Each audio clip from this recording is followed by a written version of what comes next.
Today I'll be talking about sleep hygiene, and we're going to just talk a little bit about what it is and how we can improve it to help you all get a better night's rest.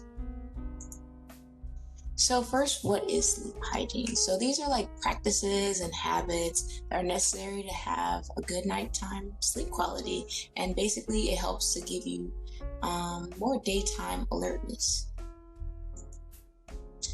So let's think about your typical sleep routine. Let's think about what are some things that you do during an average night right before you fall asleep. So think about some of things like what time do you go to bed, things you do before bed, the set-in, and the screen time. So these are some things that could actually prove to change or affect your sleep hygiene, where that is for good or bad. So the ideal environment. So the ideal environment is that you want to be in a dark, cool, and quiet space. You don't want any screens, so no laptops, maybe not going to sleep with the TV on. And you want to make sure that your bed or your space is comfy to your standards. And you want to reserve bed for sleeping or bed-related activities only. You don't want to bring work to bed and certain things of that nature. We're going to go a little bit more into that in a second. So things you want to decrease. So some things we want to decrease is substances. This is really important. There's a big misconception that alcohol actually helps people to go to sleep and stay asleep longer, but actually, contrary to popular belief, alcohol actually inhibits sleep because it causes you to wake up earlier than normal and fall asleep. Even though it helps you to fall asleep, maybe you just don't actually stay asleep. Another substance that we want to decrease is caffeine. So you want to avoid caffeine at least 4 to 6 hours before bedtime. And you kind of want to have a balance because caffeine affects people differently. It depends on the type of person you are.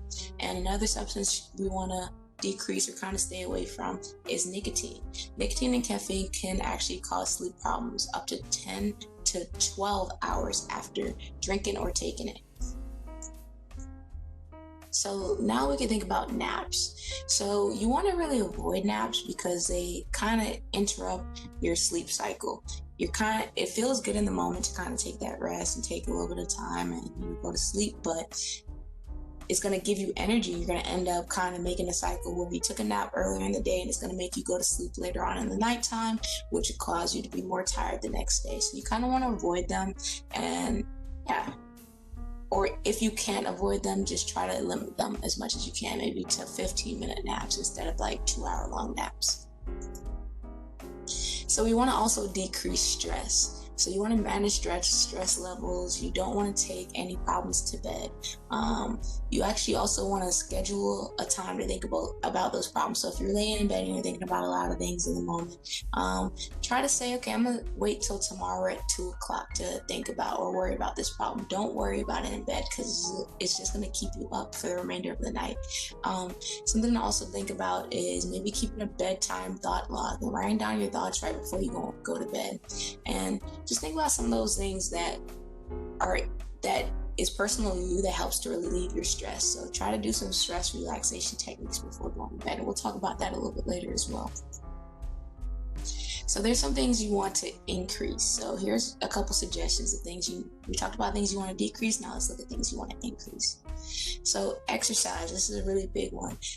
Even though exercise doesn't necessarily make you fall asleep faster, it actually helps people to fall into deep stages of sleep faster. So when you do go to sleep, you actually end up being in the deep stage of sleep much faster. It helps you to stay in deep sleep for a longer period of time. The more vigorously you exercise, the more powerful the sleep benefits are. But even like light exercise, so maybe something small like a 10-minute like physical activity right before bed can actually improve sleep quality. But if you're going to do moderate to vigorous workouts, at least try to do those 3 hours before you go to bed. All right, the next thing you want to think about is natural light. You want to increase the amount of natural light you are exposed to during the day. So in the morning, it's actually really important to go out and get some sunlight. So go outside as soon as you wake up. For most people, exposure to sunlight is most beneficial if it occurs in the morning, just after waking up, and typically within the first hour after crawling out of bed. So it's best to spend about 30 to 45 minutes getting direct sunlight. And sunlight actually filtered through the window may not actually have the same benefits of actually going outside and getting that sunlight. It helps your circadian rhythm, because waking up, when you wake up and get that sunlight, getting exposed to that sunlight helps your body to predict what time it wants to go to sleep later on in the day. So, and don't forget to put on your sunscreen, okay, when you go out there. Something you may want to increase is, or even kind of avoid, you want to increase healthy foods, but you want to decrease unhealthy foods. So you want to make sure you're having eating regular meals. So increase the regulation of your meal intake, but just don't go to bed hungry. Avoid foods that personally cause you indigestion. So spicy foods, fatty foods, and certain things. Avoid excess fluids that will probably cause you to wake up in the nighttime to use the bathroom, and stay within 1 cup of liquid within 4 hours of bedtime. So things to try. So train your body. So try to go to sleep and wake up the same time every day. So even on the weekends. So don't actually try to sleep in on the weekends. I know it's the best time to do so, but just keeping your body on the same cycle could actually help to improve your sleep cycle and your sleep hygiene. Deep breathing. So if you're finding yourself having some trouble going to sleep at nighttime, breathing from your belly rather than from your chest can activate the relaxation response and lower your heart rate, blood pressure, and stress levels to help you drift off to sleep much quicker, actually. There's also another really good thing that people should try is a body scan. So you can think about this as progressive muscle relaxation, or just taking a check of how your body's doing. So by focusing your attention on different parts of your body, you can identify where you're holding any stress or tension and release it. So some people don't notice that sometimes we have a lot of tension in our jaws. Sometimes some people are clenching their fists. There's a lot of different things that might be happening, and you want to be able to just release that.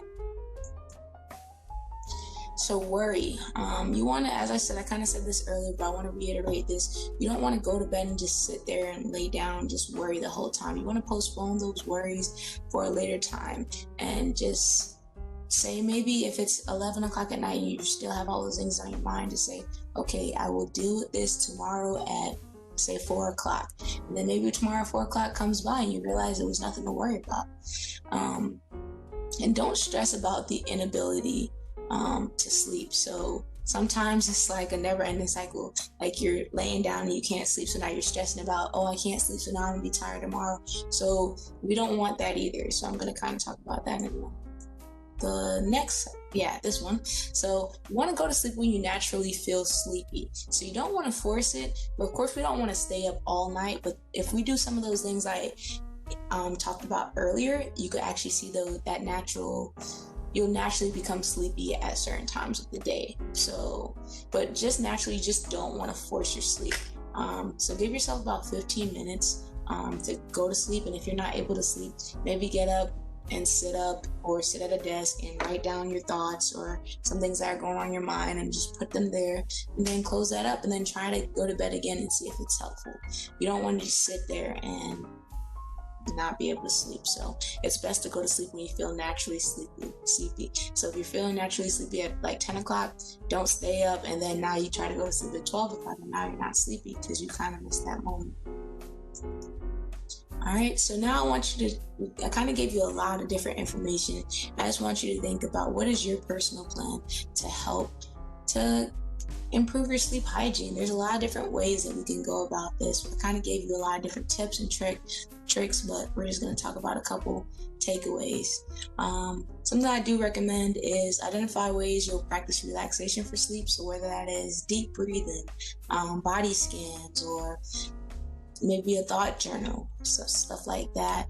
And then you also want to write a plan. So be proactive and write a plan for those sleepless nights. So that could be the same thing as kind of saying, okay, I will do a moderate exercise, maybe a 10-minute exercise, maybe an hour before, or something like that. Certain things of that nature. And then Sleep hygiene summary. So these are just some quick takeaways. You want to sleep in silence and in the dark. You do not want to eat too much before you go to sleep. You do not want to smoke, and don't use alcohol either. Maybe take a walk before going to bed in the fresh air. Give up caffeine. I know that's easier said than done, but that's a suggestion. Sleeping in a comfortable bed, sleeping in a cool or whatever your favorite temperature is. Go to bed and wake up at the same time every night. Um, don't bring work and appliances and electric. Don't do all that in the bedroom, because that light from the screen actually keeps you up and messes with your circadian rhythm. Don't watch TV or play computer games before going to bed, and do not focus on the insomnia, and develop a ritual of going to sleep. So some things that your body can notice is what you're about to do when it's time to wind down. That could actually be proven to be helpful as well. So that is everything. I hope you all enjoyed. If you have any questions, please feel free to reach out to us here at the Wellness Center. Thank you.